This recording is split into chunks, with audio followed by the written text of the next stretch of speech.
And we're back for episode 12 of the Natty Bodybuilding Radio. Still can never seem to remember the name of this, right? No, I know. And if anyone's asking, I've got really big. Oh, sugar. I would just been, for anyone who's watching, and I'm sure you all are by this point, you probably liked and subscribed and put loads of comments and stuff in. But we've just been talking about camera angles. Yeah. And why is Aeronn so wide? Jeez, you look like Craig Elias. I don't even. That's even too much for me. You know who Craig Elias is, right? Yeah. Oh my goodness. So, oh God. So now, oh my God, I thought you were on current events. So, Craig Elias is like, I can't even explain. He's been on RX before.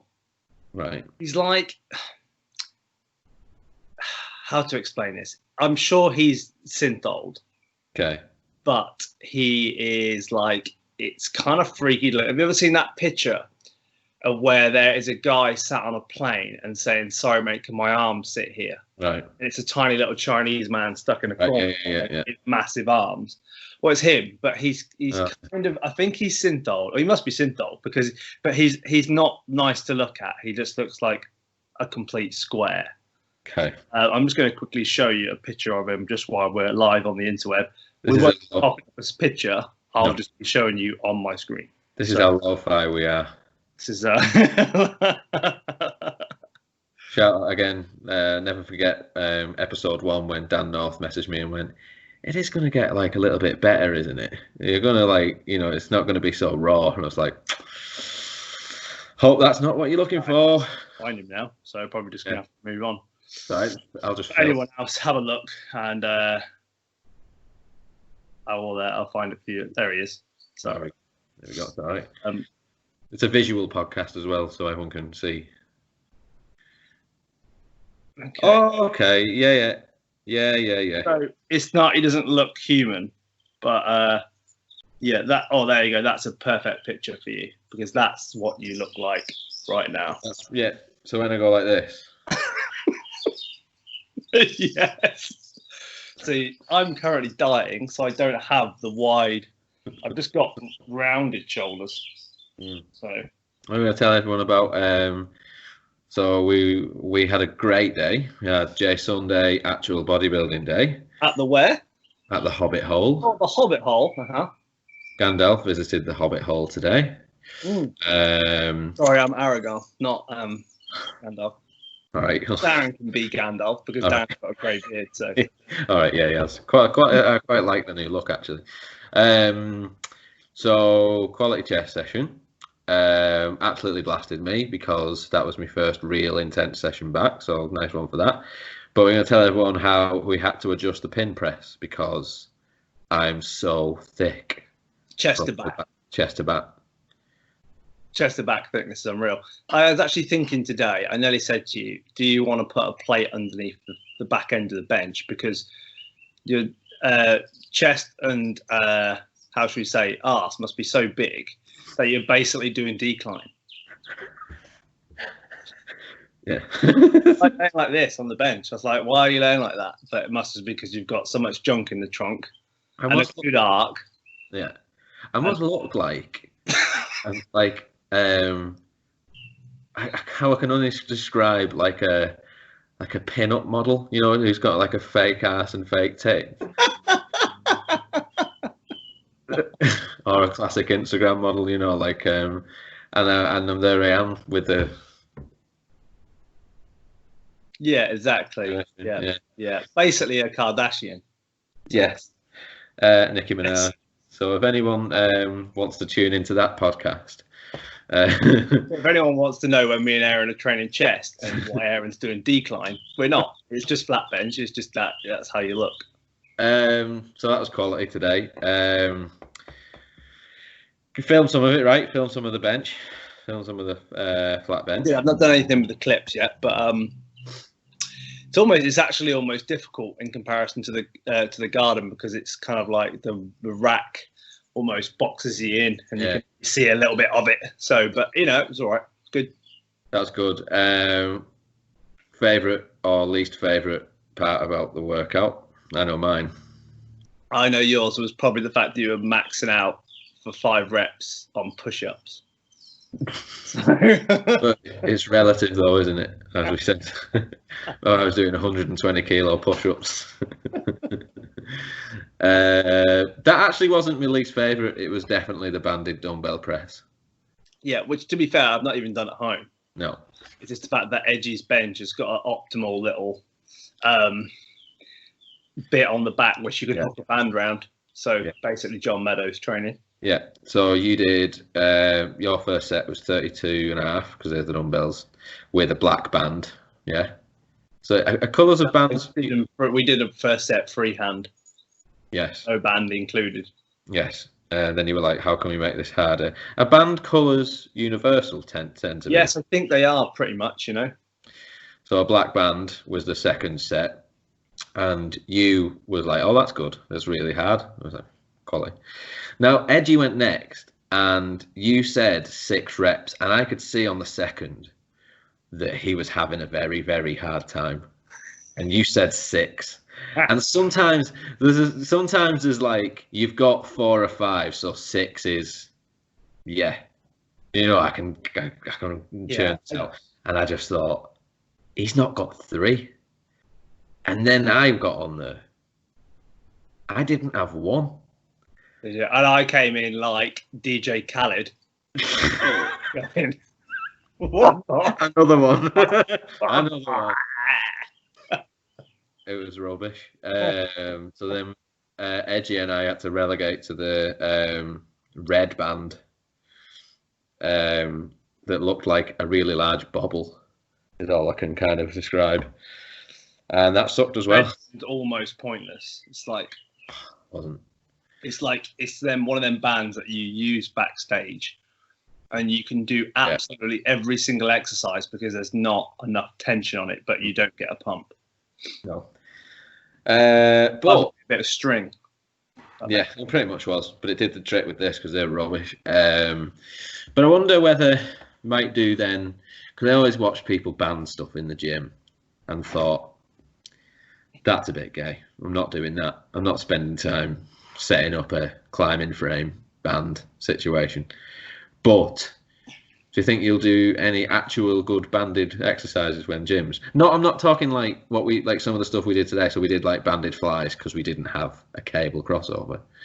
But like what we did with the dumbbells, or even like on a hamstring, you see people band it and stuff like that. Do you think you'll do anything like that? Because you typically don't, right?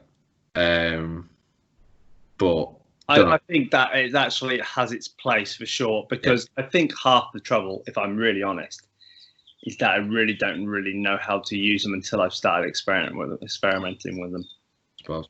Because one thing I never get with bands, and I get it, I understand why you do it, but if you've got 2 plates aside on a Smith machine and you're squatting in there, and you've got the band attached to the ceiling somehow, and then so it's giving you a spot in the bottom section of it because you've got it set up like that, then that's gay. Right. There's no need for that. Use a band to make something harder, not to make it easier. Yeah. Because otherwise, just get your mate to spot you. So yeah. Or the only thing I would say is acceptable is if you're on your own and you're trying to be able to do more than 1 pull up. And you've got a heavy band. That's acceptable. Yes. Yeah. Acceptable. Well, maybe write a ebook on acceptable banded exercises. It's got Aeronn and the 32 kilo dumbbell presses. Yeah. Let's not do them. By the way, I lost my optimal lighting because I've lost my TV control and my TV's gone off.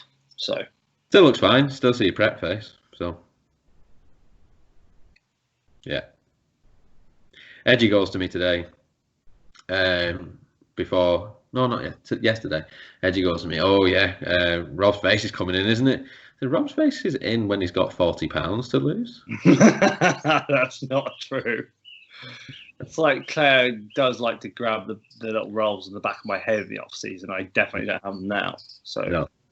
And what's really annoying, I must touch on, is that my hat keeps falling off during the middle of my sets at the moment. because either my hair's got so big that it stretched it, Right. or it's got wet, but my smaller hat doesn't fit me either. So it's like being in the skinny fat stage of head sizes. Right. So nothing really fits you properly because this is going to get too big soon. Well, it is too big. And the other one's going to be too small. So that forehead gets shredded. Yeah, I think so. My head does shrink for sure. Your head is tiny anyway. It's tiny anyway. Everyone wants to know I'm under a 7 in a fitted, which I'm quite annoyed about, by the way, because I was having a chat with Dan North this week about trying to find what size head he was because I had a spare hat, and he didn't know that hats either came in small, medium, or large. He didn't know that there were sizes to them. I was like, how do you not know this? You've got about 20 million hats. You tell me that not one hat you've got is like fitted or size. And he was like, small, medium. Is he just snapback or is he not got fitted? Is that the problem? Doesn't own one. If anyone wants to know, so like, yeah, so this has a size on it, okay, because it's got no snapback. So if it's not a snapback and it's not a flexi fit, it's going to be a certain size. So when you go into lids, if you've ever been to America, I guess, but you've got 20 million of the same hat all in a row because they're in sizes. Yeah. So I was pretty disappointed with him. So he can go in the, I don't know, room 101 this week for not knowing about that. The Hall of Shame, hat Hall of Shame. Cheers for stealing that off Natural Bodybuilding Worldwide. Yeah, cheers. I also tried to give you a hat because it doesn't fit me because it was too small. Remember that red and yellow, really nice USC hat, University of Southern California. Oh yeah. Give it away because I got it and it's too small and it was too big for you. So. Oh yeah, yeah, I had it. Mind you, was it too big for me or too small? Too big. Wow, yeah. That sucks. See, I've got quite, as Carol attests to, long head. Chest to back thickness of head. Yeah. Sorry, I don't know if you've seen me hair then as well. Wow. I actually thought I was doing a podcast with Captain America then. I know, I'm sorry. Actually. So you're really jealous of it today as well, weren't you? I was, yeah. When did you last have your hair cut? I was just really annoyed because I thought that was like 3 months of growth and wondered why your hair had got so long in 3 months and mine just got to the annoying stage where I've just got big sideburns, so I've got nothing else. I know. So, hey, Cara. Hi, Cara. Can you see me? No. I saw the door move. It was either a ghost or it was you. So it's just a weekly input from Cara. Yep. Featuring on last week's episode, actually. Yeah. Quite heavily, actually. Yeah, she's quite proud of that. Final cut. So. Yeah, she did. Yeah, she reminded me of that story a few times. So. Sorry for having another story for me this week. You told me earlier, and then we did say, "Don't talk about it until you're on the podcast." Was it the Dave Tate best diet ever? No, it wasn't. It was something that's happened to you again. That was something you was going to say. You went, I'll save that for the podcast. Right, well, I'll save it for another podcast. It's so like Claire. That's what she says. Because I say some words really posh. Yeah. Like I'm gonna go to my car. Your car. I'm going to do the podcast in the car. The podcast. So, just because I'm so common, yeah. So I can't remember that story. So maybe I'll remember it for another time. Is it in your card from last week? Hiya, Cara, for joining the podcast. Oh, yeah, still live. Still live. Sorry. Still live. I didn't know you were live. Still live. Okay. Still alive now. See ya. Hi, cheers. Yeah, see you later. No, I can't remember it, but can remember the Dave Tate best diet ever. So you ever want to add 40 pounds of muscle, of pure lean mass. Pure lean mass. What you need to do is Dave Tate of Elite FTS, powerlifter. Yeah. The only powerlifter that I know because don't really know about it. But he's struggling to get past 270 pounds.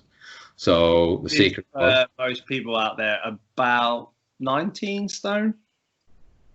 Yeah, I guess. Yeah. I know £300 because I googled it the other day is about 21 stone. So. Did you Google that because you're thinking that's what you're going to get in the off season next time? Yeah, by Christmas. Quality. I don't doubt it. Don't doubt it 1 minute. Okay, so to gain 40 pounds of lean mass, you do 3 McDonald's sandwiches in the morning, any of your choice, with 3 packets of mayonnaise on each and a hash brown. I'm writing this down. Wait. Yeah. So that's breakfast. You then go for lunch. You do Chinese buffet, and it has to have MSG. And you eat until you feel sick and can't eat anymore. And then your last meal is a large. Every day, right? This isn't a one-off. No, this is every day until you hit the weight you want to hit.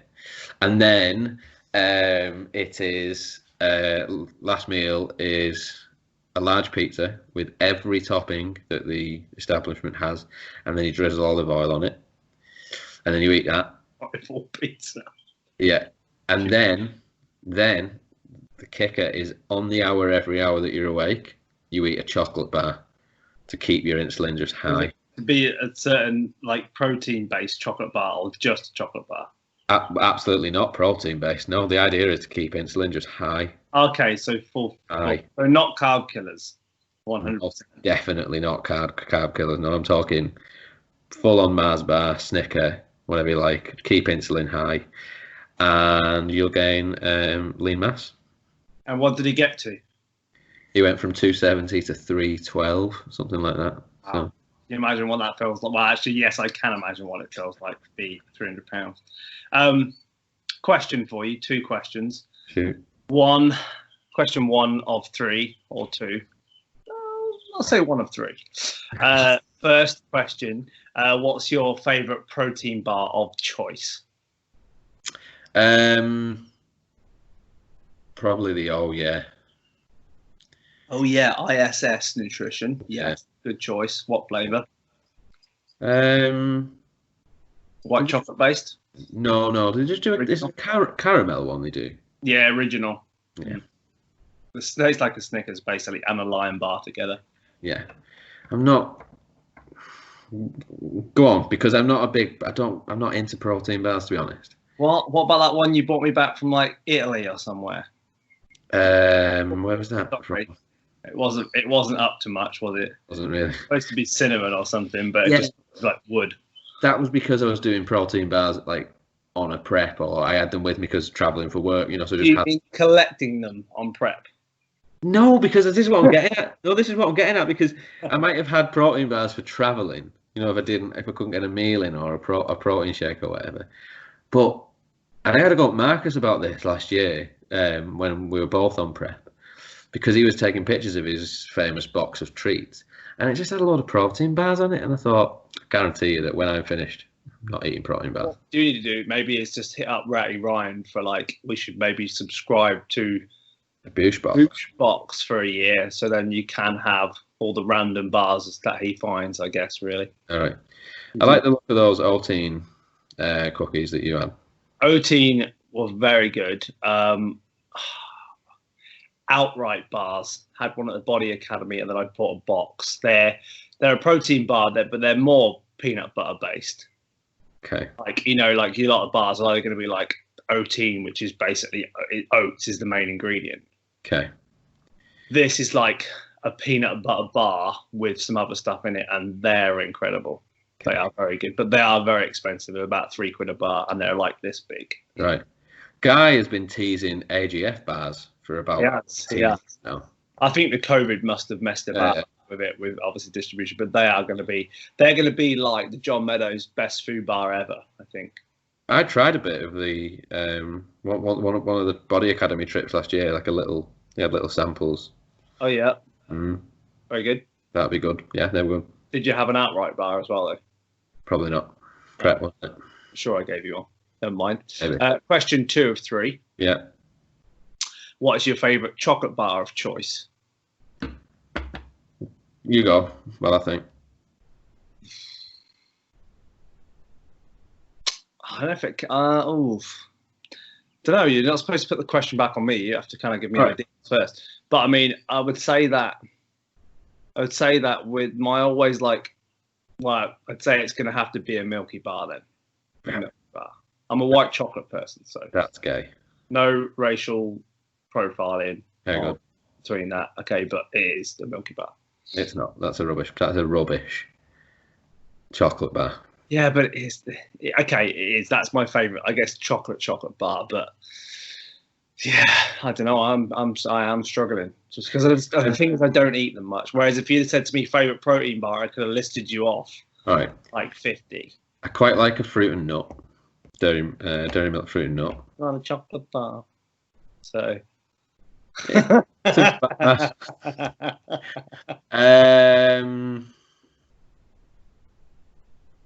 I'm gonna go fruit and nut. Fruit and nut bar. Okay, third and final question. If you were able to, we didn't get a Q&A segment, by the way. This is just popped into my head right now while you were talking about this. Just me and your Q&A, yeah. If you could just let go and not be concerned about macros or your weight or appetite. Do you mean like? No. Do you mean like in January? But I mean for a prolonged period of time, not just till you get fed up. So if I said to you, I've got 10 grand for you, right? But you have to get to 21 stone, for example. If you was just basically be able to eat whatever you want and, like, as I said, to get as heavy as you possibly can, all right, without reining anything in, worried about bodybuilding, how big do you think you could get? But no, within bodybuilding. So we're talking that you're still training and stuff as well. But so basically, no one ever is. So DSL isn't frowning at you because you've sent a check in at 91 kilos. I didn't send a check in. Just like, this is really good. This is excellent for muscle growth. Can we keep pushing? What can you get to? Bearing in mind you're 5'2" on a good day. 5'1.8" regular. Well, when I got to 91 in March, 91 kilos, I stopped because I would have kept going up quite easily, I think, and I wasn't really pushing too much food. I was doing 3,500 base calories and then whatever else I wanted on top of that. And we'd started to have a regular Tuesday Papa John's evening, which would be a large pizza on top of the 3,500 calories. And then we'd be doing Five Guys on the weekend. So that was it. I was incrementally going up half a kilo a week at that point. So what's 15 stone? Can you work that out? It's around 90 something. 100 is 16 or 16.2 or something. I could be 100.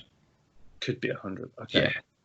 Because I was 15 stone in the third year of university, and my mum and Cara were really worried. Higher. Aye. I like it. I like these little comments. Cara and my mum wanted to have an intervention because I was really big. I will really try. I'll try my hardest, even if I can't like put it on the screen. I'll post it. A picture of when I graduated. I'm as heavy as I was now, but I'm not holding it the same way I was now. What was the one you sent me? That was when I was like a 14-year-old girl. Oh yeah. Oh. Yeah. But I was actually when I was my hot sister, basically. I'll just post that as well, whatever. Yeah. When I was a hot 14-year-old girl, and when I was that fat that Cara and my mum wanted to have an intervention. Your chocolate bars away from you and stuff, or? I was studying, so I wasn't doing a lot of training, but I was doing a lot of midnight energy drinks, and yeah, that wasn't great. But I think I could be 100 kilos, crying out loud. I wouldn't even. It wouldn't be nice, but my problem is I try to reach 100 kilos as slow as possible, and nearly every year it gets quicker and quicker. Yeah, So I'm basically trying to avoid I'm avoiding to get to 100, and it happens too easily. So my theory is, so when I did the prep or the off season in 2012, I got to 111 kilos, which is like 17.3 or 17, maybe higher than that, I think it is.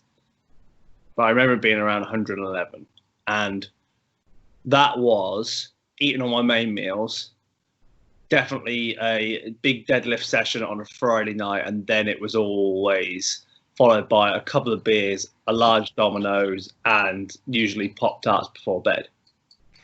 Because me and mate used to sit up playing Call of Duty till like 2 a.m, basically be like, oh, actually pause this while I go and make Pop-Tarts.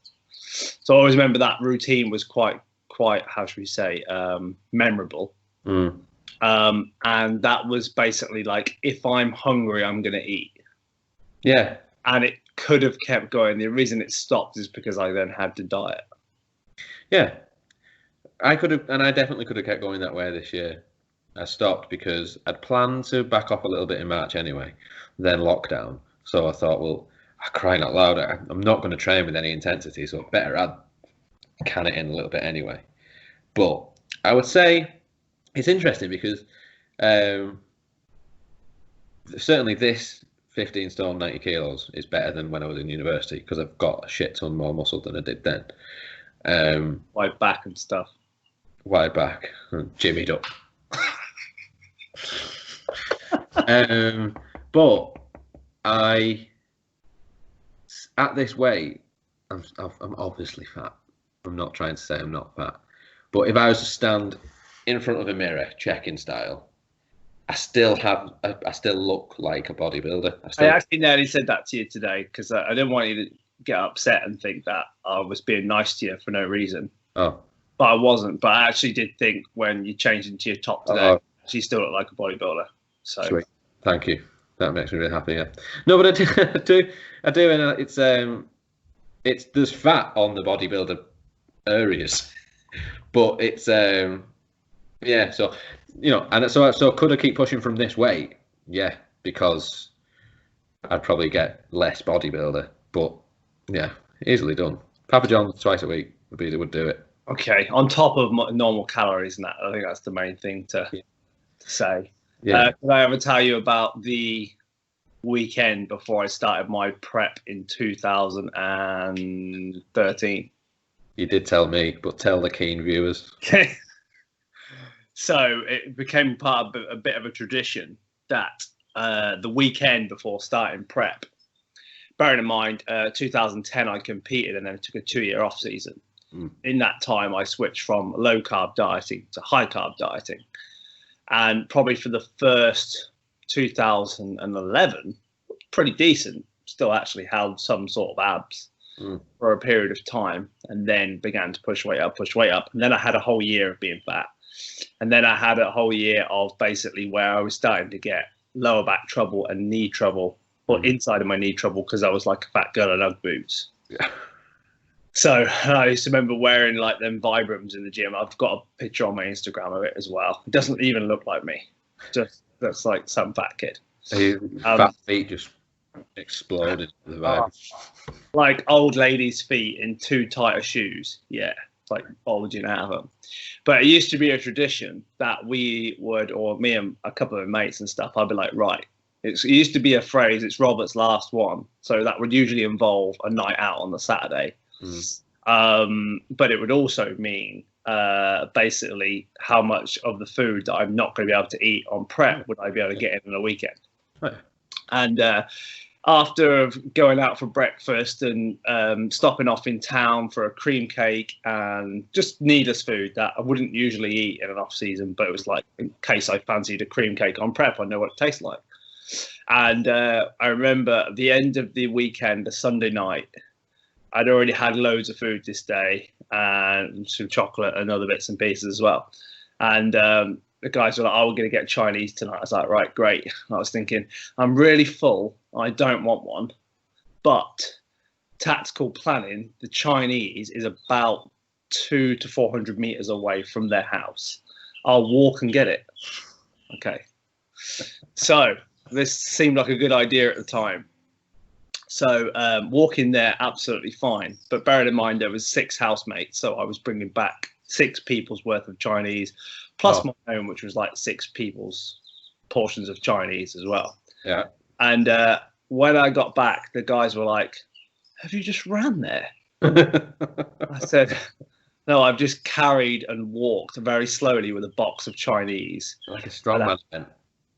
I had the worst lower back pump and was sweating from top to toe when I got back. And they were like, "That's ridiculous. Why are you so unfit?" And I think it's time I started my diet. And then from that point on, Monday morning comes, diet started for a whole year. So key point, didn't you have to, I can't remember the number, but you told me how much weight you put on that night. So compared to your previous checking of weight or whatever, it wasn't far off a stone, I believe. It was just because it was about 10 pounds. Yeah. So that shows some good dedication on eating, I think, really, to just to add that little bit of extra muscle. But in reality, that was like another 3 weeks worth of dieting for one day. It's like it didn't come back like I thought it. No, it wasn't. But no. But it felt like it. Yeah. Bet that come off quickly though, right? That 10 pounds. Yeah, the first stone came off pretty much in the first week and a half. Yeah. And I was like, well ahead of the game. And then all of a sudden, and then I lost 3.5 stone and was still really fat. And then it was like, you're 8 weeks out from the Southern and you're not doing that show anymore. You're going to have to do the one 4 weeks after. So was gutted about that. But lessons learned, I guess, really. Not because you'll do it again. Yeah, sorry for that brief intermission. So what I was saying before I got rudely cut off by Skype was, have you ever had to force feed in off season? Yeah. And what else did I say? That was it, wasn't it? Yeah, yeah, definitely. Oh, the Dave Palumbo diet. Yeah, tell us more. Yeah, I've got that here. So, yeah, definitely had to force feed in the off season, and that's when the oats become shakes. 100%. Start blending the oats. I'm not eating the oats anymore. All the sauces come out. Every sauce that's ever happened just goes on the rice and stuff like that. And that. Go-to. What's the go-to sauce? Best sauce combo ever at the moment is it's not prep at all, so sorry. It's burger sauce. Burger sauce. Yeah. Good. Yeah. And plus Nando's as well. So it's like a hot burger sauce. Peronaise or actual Nando's, like actual Nando's. It becomes a Peronaise, but like Ron's Peronaise. That's good. Yeah, good. Can we get James Pointer to insert the Ron's Peronaise meme, please? That's pending. But no, I was saying prep go-to actually is definitely Frank's Red Hot, but the Buffalo. Yeah, Buffalo. Yeah, it's the fucking greatest. Yeah, that's good. And the French's mustard always goes well with that. Yeah, that combo's really good. Yeah. There was a time when I was working with Johnston and they had me on low carbs and I was eating, it was basically lettuce with buffalo and French's mustard. That was a rubbish time. Really? Yeah. Basically turned your diet into like 16 grams of carbs a day instead of 0 by eating a whole pack of mustard a day. Yeah. It's the hard thing about mustard. It catches you out, doesn't it? It's like you think you can't just put it on like you put on ketchup. No, you have to be a bit way too peppery, doesn't it? Way too spicy. Right. So all right. So we won't go on much longer, but let me read out this Dave Palumbo diet then. So if the Dave Tate one isn't for you, and you're trying to get massive, then you want to follow this Dave Palumbo diet. So I'll post it. Maybe we'll give this to Pointer because we've mentioned about 5 things that we think need to be on the screen. So perhaps he can do that for us. That'd be nice. But the Dave Palumbo is 12 meals. Okay. Most of them are shakes. But he starts his day with 10 whole eggs and a cup of oats. What time must this start in the morning?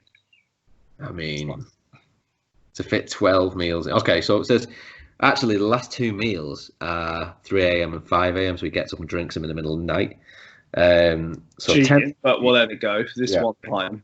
Yeah, yeah. So meal 1, 10 whole eggs and a couple of oats. Meal 2, this is repeated quite a lot. It's 1.5 metrics packets because 2 would have been too much, right? So it's got to be 1.5. So 1.5 metrics packets with 100 grams of carbs from like a carb powder.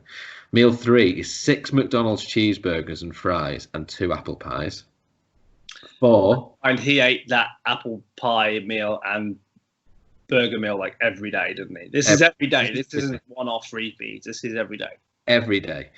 Meal 4, back to the metric shake. So that's 1.5 metrics, meal replacements and 100 carbs from Carb Fuel, Ultra Fuel. 5, 12 whole eggs, a cup of oats, a cup of apple juice, and 40 grams of whey protein, all blended in a drink. And Karen and I were watching the video when he was talking about this the other day, and he would stand over the sink, drink it, gulp it down, and stand there at the sink waiting to be sick. And he would just look at the sink and go, "I have to not be sick, otherwise I'm not." He would make it again. He'd make it again, yeah. So after that, then meal 6, back to another metric shake. 7, chicken rice, okay, standard. 8, metric shake. 9, again, that blended 12 whole eggs, cup of oats, cup of apple juice, 40 grams of whey. 10, metric shake. And then 11 and 12, midnight and 3 a.m. and 5 a.m. metric shakes. So if you're not keen on the Dave Tate bulking diet, you can try that one. So the thing is, though, when I talk about force feeding as well, like I have had to force feed in the off season, but what I'm talking about force feeding, as in, I am going to try and eat 10 meals a day, not like I have to force my normal 6 in. I'm talking like to get up to double figures. And I remember being around in Ireland, around Claire's mum's house, and mum is like a top quality chef. They used to have like a really big restaurant in Ireland, where all the pro golfers used to come and eat. So her food is like, you know, it's like fillet steaks and all the all the like, you know, super rich stuff as far as like, you know, chilies and all that kind of stuff, like just like super rich tasting food. And I remember just like she would have like prepped my meals for me. I remember like coming down in like 2-hour intervals whilst being over there, and this was like just trying to push their meals down, and like having to be like 3 or 4 meals of an evening. And I'd be like, right, I've actually eaten 10 times today. I remember then doing that for a prolonged period of time. And that's tough. Actually, like where you're not just eating your normal meals and having to force feed them, but actually going, right, I'm going to make a conscious effort to try and get more food in for a period of time. Well, not the way you describe it then, no. Should we come and have a bodybuilding boot camp week? Yeah. We can, out of season, obviously. Oh, yeah. And we can maybe do that. We could, like, you know, train in the garden. Yeah. Arms on the hour, the 24-hour arm blaster program. Yeah, we'll do that. Instant muscle burger program, and then we can do the 10 meals a day, Dave Palumbo style. Yeah, Natty Muscle brings you off season. That'll be good. Yeah, I'm into that. Good. So after about an hour, what are we talking about this week? Well, it seems that this week. By the way, I'm just going to turn this telly on because it look really dark now. So, all right, everyone, just nice radiator you got in the back there. Thanks. All right, sweet. Here we go. All right. So there's been a few posts now that some shows have got different dates. You know, we're getting to that kind of. It's 2 weeks now till July 4th. Is it going to be gyms can open? It's got this like, ooh, who knows? So some organisations, Two Bros, have mentioned that they're going to put some shows back. I believe you said PCA are going to make an announcement as well. Yeah. Go on. Yeah. No, that's it really. And we're kind of at that crunch time, really, aren't we? If BNBF finals, UK FBA finals, are they going to be the same date that was originally advertised? And that was still apparently getting a decision this week as well. Brilliant. So that's good. So I think the logic behind it for people who want to know, I guess, really, especially Two Bros, because they did a live video, which was good to watch. They're hoping that if they start to make announcements now, people can start to get prep underway. But then the gym's opening up, hopefully on the 4th of July. That then gives like 13 weeks or 12 weeks until their British finals. Yeah, about 11 for the women, I think. And their theory was, which I quite like, the fact that is most women are usually in better shape than the blokes off season, which I think is pretty true. So theirs is like 2 weeks before, and then the other one is 2 weeks after. So open British finals, basically. And then they've got some international shows. Whether how international they'll be, we don't know yet. That's what they said. And then they actually are doing a naturals show at the end of the year this year, which is really cool, because I think, I'm not sure what your thoughts on it, but I would think that if anyone ever talked about a natural Olympia happening, that would be the platform to do it on, because they have no biases as far as everyone says. Some of the DFAC pros, some of the UKFDA pros, some other pros, I guess, from maybe different federations, maybe have their go-tos just to stay loyal with their federations for whatever reason, number of reasons, or they don't, one isn't going to go across to the other, even though, let's say, the DFAC is open. It's still hard to then get that on a platform because it maybe feels like they're going against each other, if that makes sense. However, if the Two Bros were to do it, then what's to say they've got no affiliation to anyone? They're not going to care if they've got guys coming over from the BNBF, the UKFDA, whatever, MPA. There's going to be no affiliations as such. So I think if they ever was going to do a natural Olympia, that would be a cool way to decide some of the best and that kind of stuff, whether they keep it amateur, whether they decide to do a pro class. That'd be quite good. Yeah. Not saying that, obviously, the only thing I wouldn't want it to do is to take away from, obviously, the federations doing well in themselves. So, like the BNBF, the UKFDA, like, it's important that they both have a platform to be kind of, how should we say, to do what they do, because I guess that the Two Bros almost have, they're not trying to take over the bodybuilding world with it. That's as far as I see, if that makes sense. They have I think they have a bigger reach as well, just because they, when we're talking about any natural organisations, it's pigeonholed into natural athletes. So what Two Bros have as an advantage with that is that it's they're an organisation that is, I guess, all inclusive, however you want to describe it. So it would be a good platform for natural athletes to compete on a level playing field, like you say, and then people maybe who didn't know. Let's say you compete, and then they say, oh, I like this guy's physique, and then they find out where you come from, or they find out what the DFAC is, they find out what the BNBF is. Let's say someone like Rich Gosdecki went and competed, and people are like, oh, Christ, who's this guy? And they found out about WNBF, and then they found out about UKDFBA.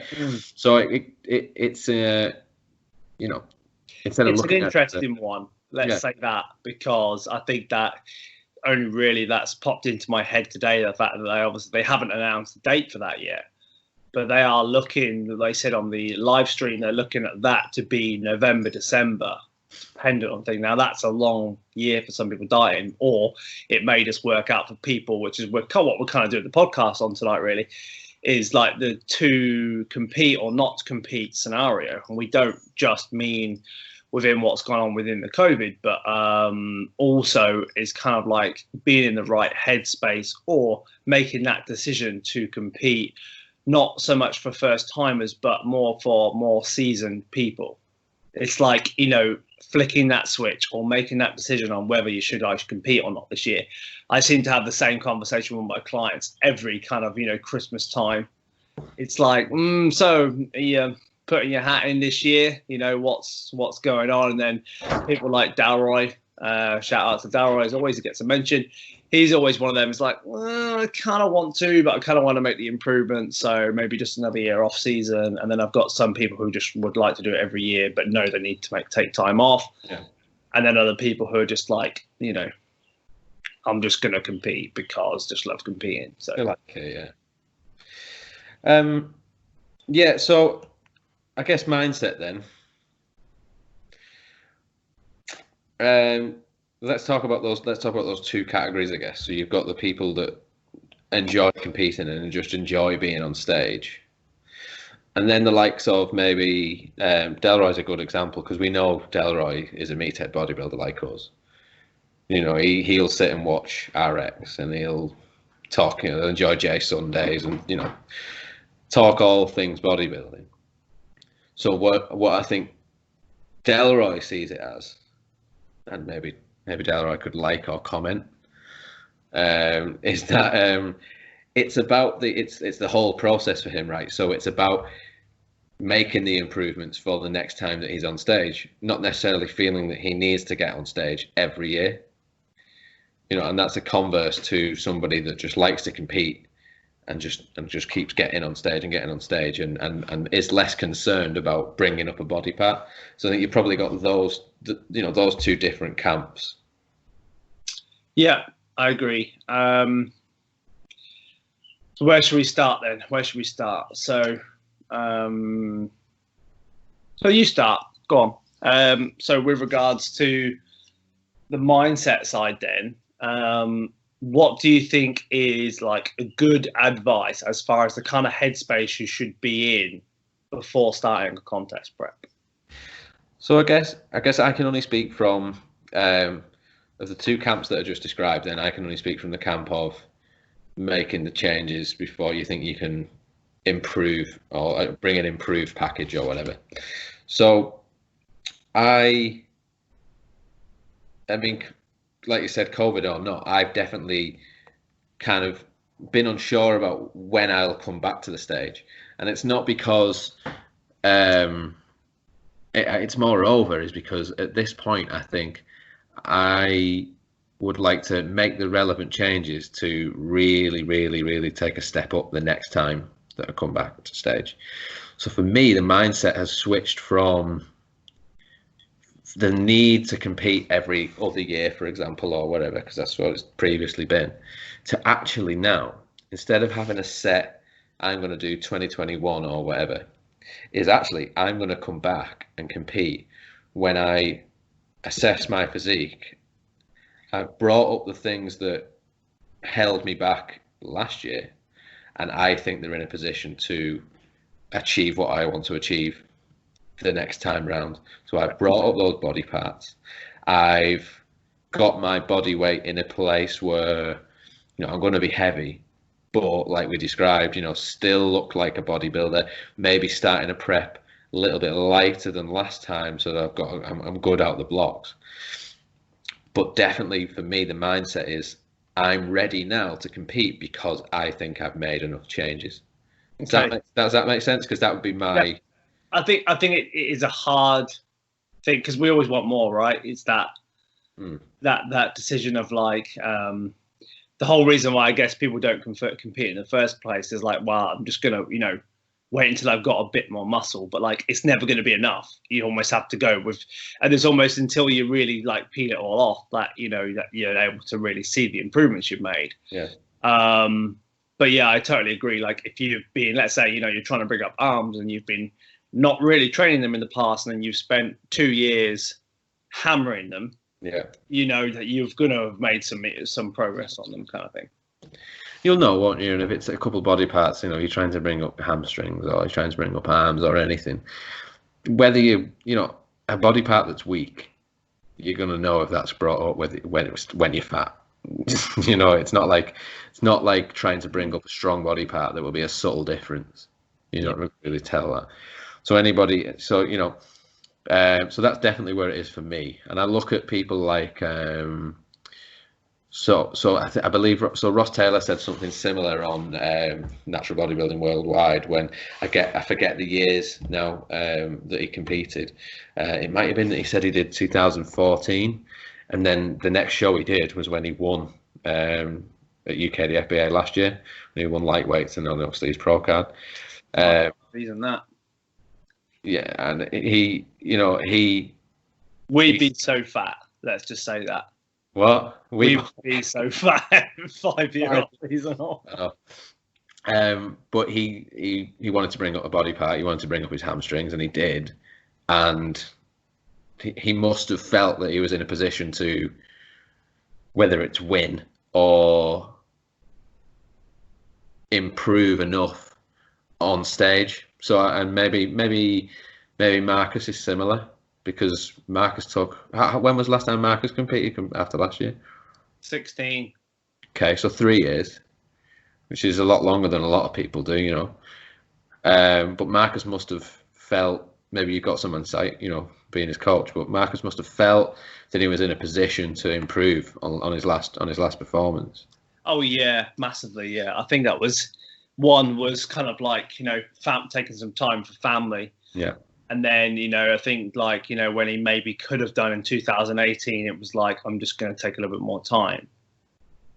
And I said for him, it's kind of like, you know, I think it just overall, like his back had made some really good improvements. And that was his main criticism before.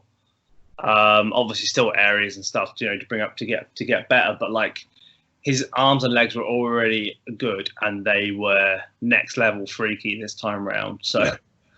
So that's, you know, that kind of like, you know, paved the way for him, so to speak, really. But they, you know, evident improvement. I think that's the main thing to take back from that.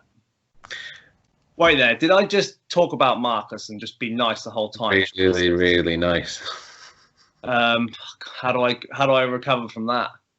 Can I insult him about something? I'm not going to say anything. Crying out loud. You know what? I'm just gonna let that go this week. Sorry, Marcus. I've got no insults for you. I'm just gonna let it go. Just pure compliments this week. So I'll repost that. You mentioned something. You mentioned something important there, though, as well. It is and I've really toyed with this in the kind of, because I'm in that stage now where I don't have a date that I'll compete again, but I'll compete when I think that I can be British champion. Basically, that's what I'd like to do. And there's two kind of things. Is I think when you feel that you've had some kind of validation that actually this thing I want to go for is viable, it allows you to sit back then and go, okay, what actually do I need to do? Like, what do I need to do to make those changes? Whereas prior to last year, I was more of the camp of just like competing every other year, getting on stage. And then, you know, with the successful year last year, I can sit back now and go, right, okay, survey the landscape and go, these are the changes I need to make, and it's arms, and it's this, and it's that. But also struggled with the notion of, and I've now made a decision on, there's bringing up a body part, but not to rest on your laurels on the good ones as well. And why I say that is because, and you just mentioned it with Marcus, is 3 years ago Marcus had freaky legs. Well, Marcus also had freaky legs last year, but they were freakier. No one's ever going to go, oh, that body part's too freaky now. You know, you can bring up other body parts to increase your symmetry and you know, and make you have a more complete physique. But a better, an improved body part is an improved body part. You know, and it was about doing that proportionally, though, isn't it? It's like if your arms, let's say, for example, on your physique, stay the same, or they get a little bit bigger, but your arms, your back and your legs get ridiculous, then you're still the same bodybuilder, but a bigger version. But if your arms come up enough just to bridge that gap between those body parts, and that's really making the difference. And that's what I think people need to distinguish. No, that's a really good point, because my arms are rubbish. So if they get good enough, there'll be a discernible difference. Whereas if I had like okay arms, and then I kept like bringing up my legs, and then I had slightly better arms and my legs were even better, then yeah, you wouldn't notice. But let me tell you, if I come back and there is anything here, you'll notice. I can promise you that. So that's important. But it was Dusty and Ron made a point, and they said something along the lines of, do you think Branch Warren would have won as many shows and has placed as high as the Olympia as he did if he'd kind of like looked at his quads in his early days and gone, "Oh, I'm not going to train them as hard then because I don't need to bring them up." Well, no, they wouldn't have, would they? Because and people do kind of get, people are known for body parts as well. You get some bodybuilders that are all symmetry, and some bodybuilders that are known for body parts, which is you're usually not what you're one or the other. You're not. So like it's about finding that in between, isn't it? It's like you can have good body parts but have enough symmetry to still get you by, can't you? Well, and he will not mind us saying this, and if he does, then I'm really sorry, Chris Edge. But and I say it to him all the time.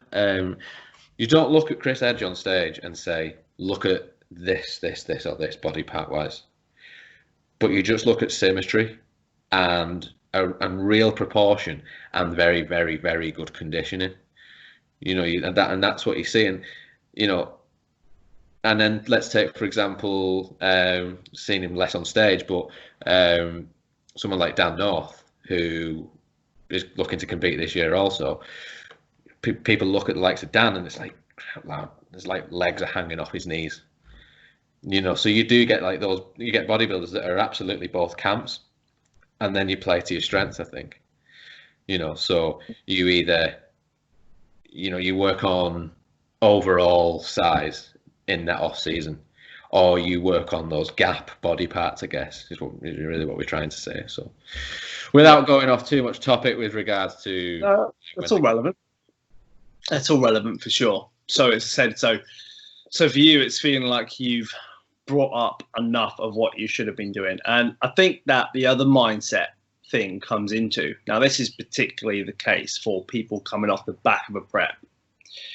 And sometimes preps in the off season, if it's been a particularly hard prep, can take you 6 months to recover from, to kind of get back to normal. And then you've really only got like 6 months of actually progressing. And then all of a sudden it comes round to, and probably even worse, if you did a prep and then you took 2 months off or 3 months off because of Christmas, New Year, and then you're deciding you're going to compete again. That's where I'm talking about really the mindset of, are you ready to compete again? Because mentally, I think you sometimes can be, and I have definitely done reluctant preps, and 2014 was definitely the biggest one of those, where had such a good year 2013, but everyone was like, well, you're a pro now, so you should definitely compete. And it was like the whole time I was 1 foot in. Right. Because I think really, like, I'd put such a lot into the year before and thought I've enjoyed myself, and I just kind of want to get all that back again because I enjoyed it so much. But then on the same side, when I then started the diet, it's like, I kind of like eating granola for breakfast now. And it's like, right, well, you've got to go back to oats. It's like, all right. And like, I haven't been hungry for a few months. This is nice. Yeah. And all of a sudden it's like, yeah, but now you're a little bit fatter than you was, and you're going to have to start reining it in again. And it's like, and I think I knew all along that in the back of my head, I wasn't mentally ready to prepare for that onslaught again. Yeah. And something me and Claire have been talking about this week a little bit, but like, I'm never one to complain on a diet. Don't complain, because it serves no purpose for me.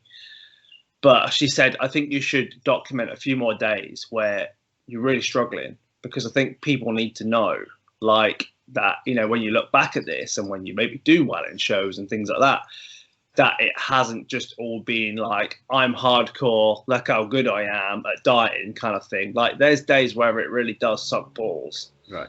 And I think that it is good to kind of maybe put that out there, because I mean, for me, like, in general, as I said to you before, I can count on one hand how many hard days I've had. Yeah. But it's that, people from social media only see A to C. They don't see what goes on in the middle in B, where it's like, okay, you didn't lose any weight for 5 weeks, and this was tough, this was tough, this was tough.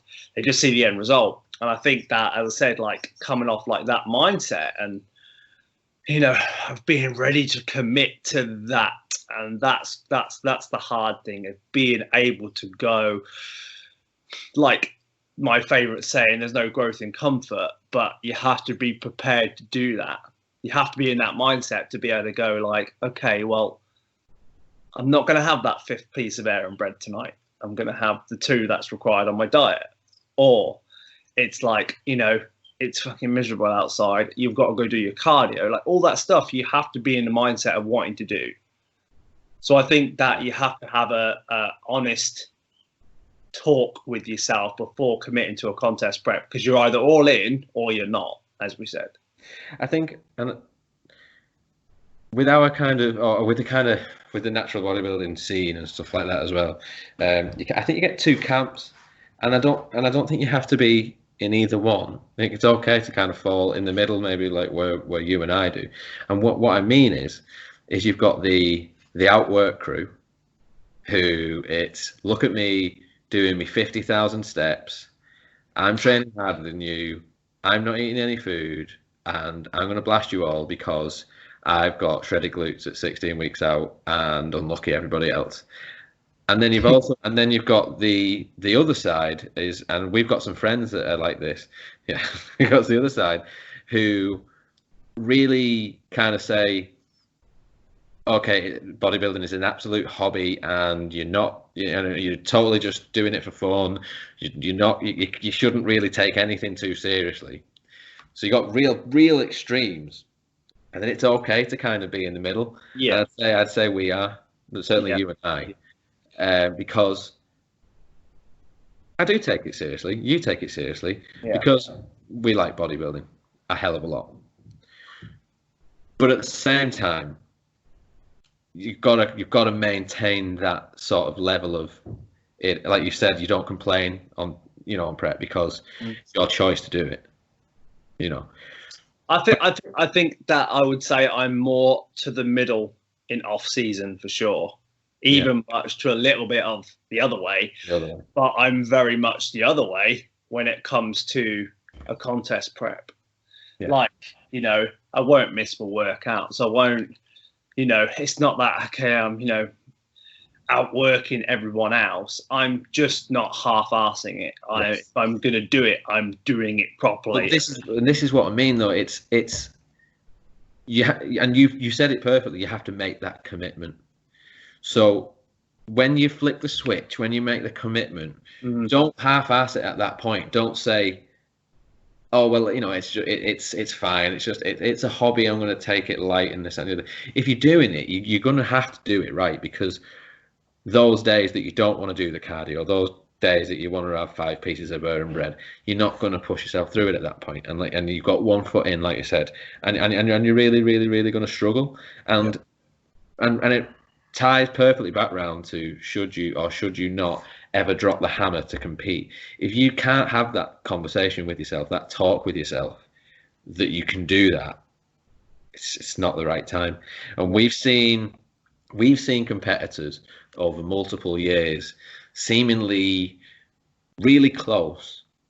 Some guys that are really close to being a natural pro, and then maybe regress, as the years go on, because they're just competing because they do think this, and they are so close.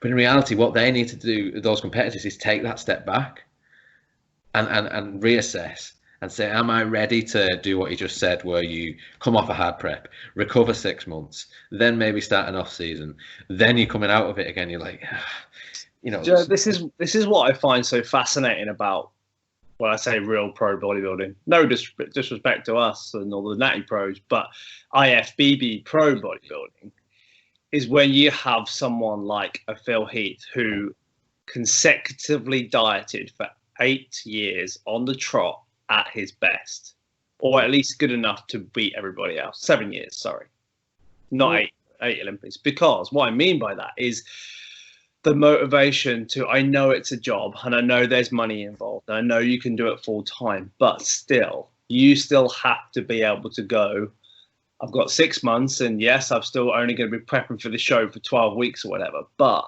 it is still mentally hard to then recover from that and do that year upon year upon year upon year. Yeah. That's what I think is so impressive. People who, been at the top, because I said it's always very easy to be keen and excited and hungry when you're on the bottom of the hill. but then to be at the top of the hill and then to produce those goods year in, year out, what kind of mindset that must have taken to be like that good. That's something. And then you mentioned the guy at the top of the hill as well. Yes. But even those guys that qualify automatically for the Olympia, they compete that once a year. So in that 12-month period, you can see how, and certainly someone that's assisted that could make far better use of a 3-month off season than someone who's not. They can make far more discernible gains in a 3-month real heavy blast compared to someone who's not assisted. But think of the guys like that qualify for the Olympia every year. And those guys that qualify through points every year that are doing multiple shows throughout the summer, then they do the Olympia, then maybe they do the Arnold Classic in February, March, and then do qualify. I think it's especially in natural bodybuilding, maybe it's worse because maybe we prep for a little bit longer. But when you've had a really hard prep, and I know people get upset with saying, well, if you're in condition, you're in condition. But, when we say true stage condition and where you are inside out peeled, not Instagram peeled, there's a whole kind of recovery that takes, you've been there yourself, where it's the back of that. It's for the first 2 weeks, it's I don't want to look at anything bodybuilding. It's that kind of mindset. And then after that recovers and you're right, I'm going to get back into training. But I don't want to look at oats for a while. I'm going to eat Weetabix instead, or I'm going to eat toast every morning and eggs because, I don't want to be feeling like I'm bodybuilding. And then it's I'm just going to ease back into training. But then when you really are recovered from that, and then you're starting to get back on the wagon. But then I said, if it's to turn around and it's you've now got to prep again, you're I can't do it. Yeah. So I think that's that I would say is, it sucks when you've really been ready and then trying to get out of the other side of that. It takes a long time. Well, I remember you saying last year that you think that it takes 6 months to recover from a real prep. So when you've seen it all the way through and you were in condition, and most definitely it took till March time for me to be actually, yeah, I think that I'm back from negative and I'm at 0. Yeah. Because it is, you dig in the hole. You're digging a hole, and the whole idea of a prep is that you're in a calorie deficit for an extended period of time. Yeah. And your body will take, without even any science and worrying about any of that, your body takes time to recover from that. Yeah. Little things I said, I think when you've been down that low, it's and I maybe am talking from my perspective now as a bodybuilder, as opposed to when I was 22, I did bounce back a lot quicker. But then there's also the same argument that I wasn't as conditioned as I was when I was, 2016, 17. I was thereabouts. I was good enough to win a British, but not good enough as far as my glutes weren't peeled top to toe. My hamstrings were a couple of lines in them, but, I was just kind of pretty enough and kind of conditioned enough that I had good detail, but not that extreme.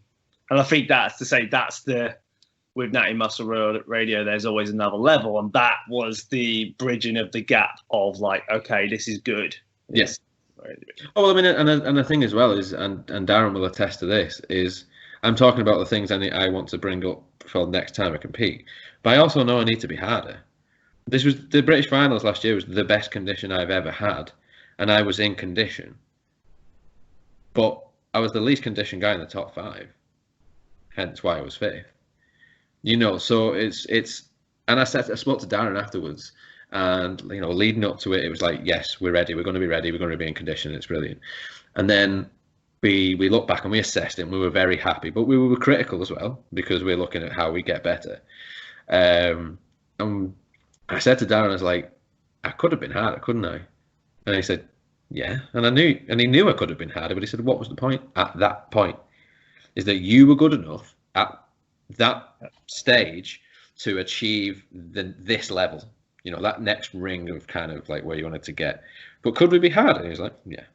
And we could have done things to do. And it sucks. it sucks when it's like that, because I still feel that way when I look back at like my best ever showings, because I just think, okay, maybe being critical on maybe in certain areas, no, couldn't be harder.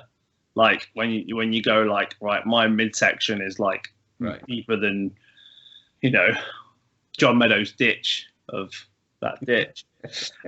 But as you said, like, you know, glutes and hamstrings, there's probably a little bit more fat to come off still. And you're like, how I do that, I don't have the answers to. But I think as well, I think, and we keep talking about the different camps, but it's because there is, with a lot of the things we're saying, permit to guys that get quite heavy in the off season. So there's guys that just do not get that heavy in the off season. Some by choice, some just because that's the way that their physique is. Darren and I have both discussed how I need to start lighter next time to have a better chance of getting it. Now, whether that's with a mini cut or whether that's with the way that you prep, where you start like the year before, you know, and you kind of like take a break and stuff. Yeah, actually, it's like wounding when you say that, like thinking like how long I've been dieting for. Sorry. Basically prepping for like a year and you're still not ready. Okay, cheers. I still don't know when the shows are, so could be competing for a long time. Yeah. But I think, as I say, like for this prep for sure, like, okay, like I started in like September when the British finals and that were on, but we obviously did have the breaks where we went away a lot and everything, but it's like, it's absolutely flown by to this point. And it's only now where it's starting to get hard. Yeah. Like, you know, obviously, it's like you think you've been dying for 6 months or more. It's nuts. I speak to Dan North every day almost, and he said that his prep's been great. You know, I know that Chris Edge's prep has been great. You know, he's in a great spot, and you know, it's one of those. But just a little point that we made earlier about sort of the off-season shape that I'm holding now of still looking like a bodybuilder. When you talk about you were on about glutes and how, you know, I've still got this one body part that I need to get harder. How do I do it?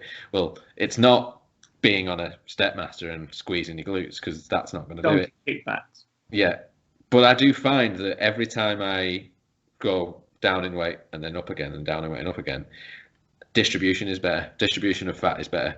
The first time I ever got anywhere near ready for a bodybuilding show, when I put weight back on again, I was like, oh, this is a different fat version of me, and then so on and so forth. And I think that fat distribution will change over time, and that's kind of how you bring in those areas that I'd love to have some sciencey stuff on more of this kind of, like, you know, things with bodybuilding that there's going to be pretty much impossible for people to actually get data on. But like when we talk about your fat distribution being different, and let's say you went for a DEXA scan, they could show you this. But as I've always said, like, you know, like coming down from, let's say, 15 stone to 11 and up from 11 to 15, and what you look like at 13 at either end of the spectrum looks completely different.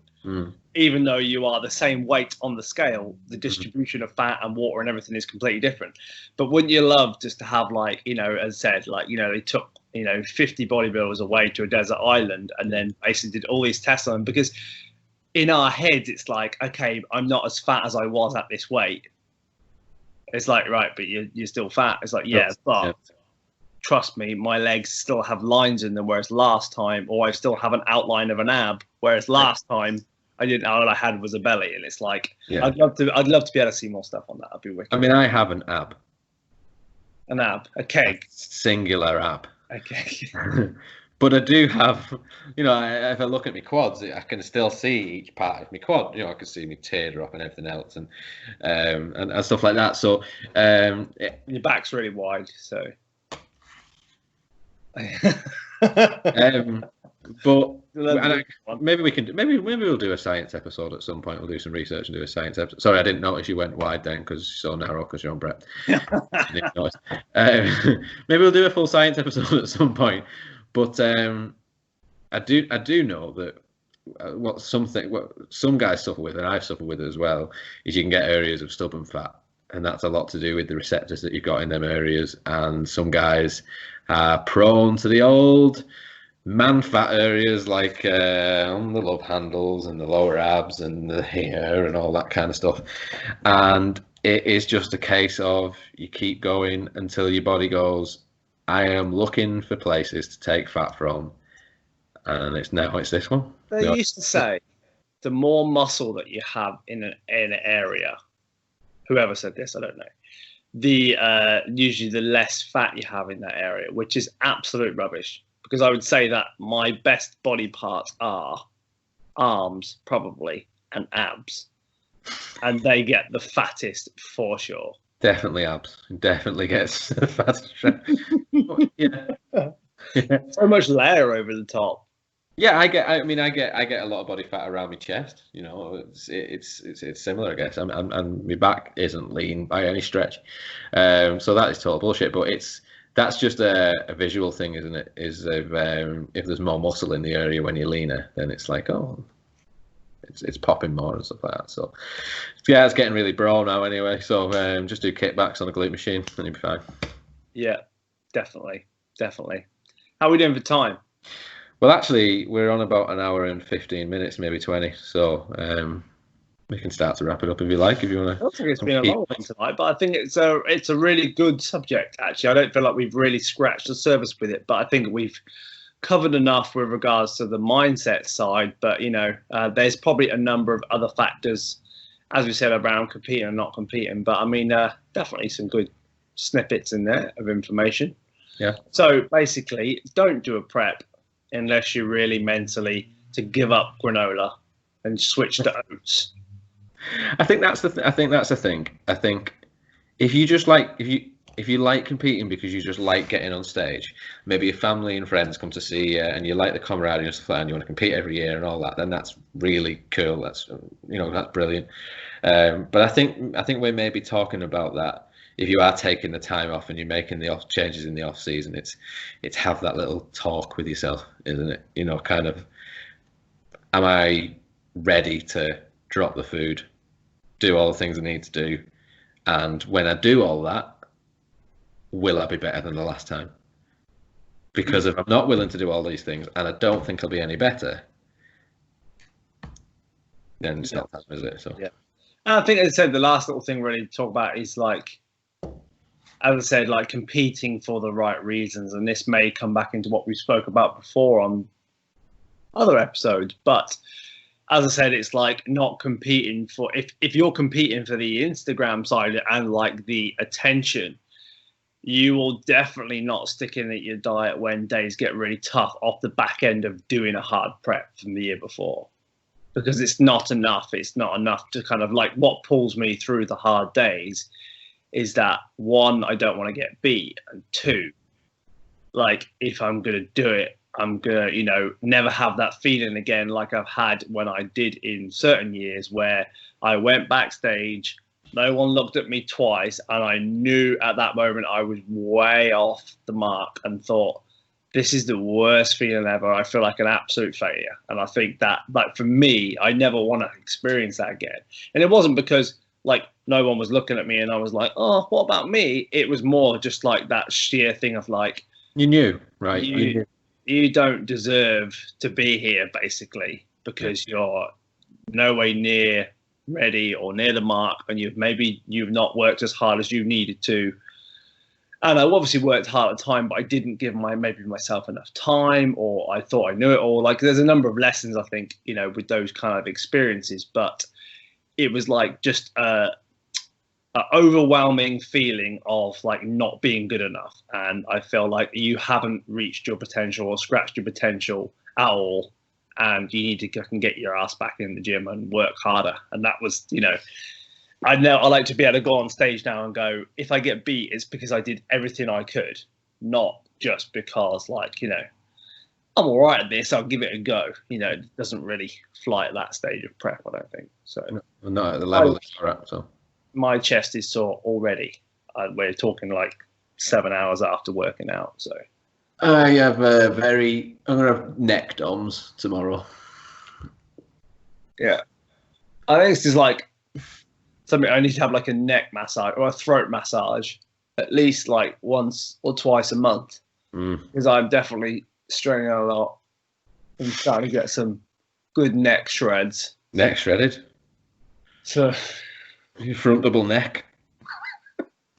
Showing Adam's apple. Nice. Right, I think on that bombshell then. With Natty Muscle Radio. There is always another level. You're welcome, Delroy. Excellent.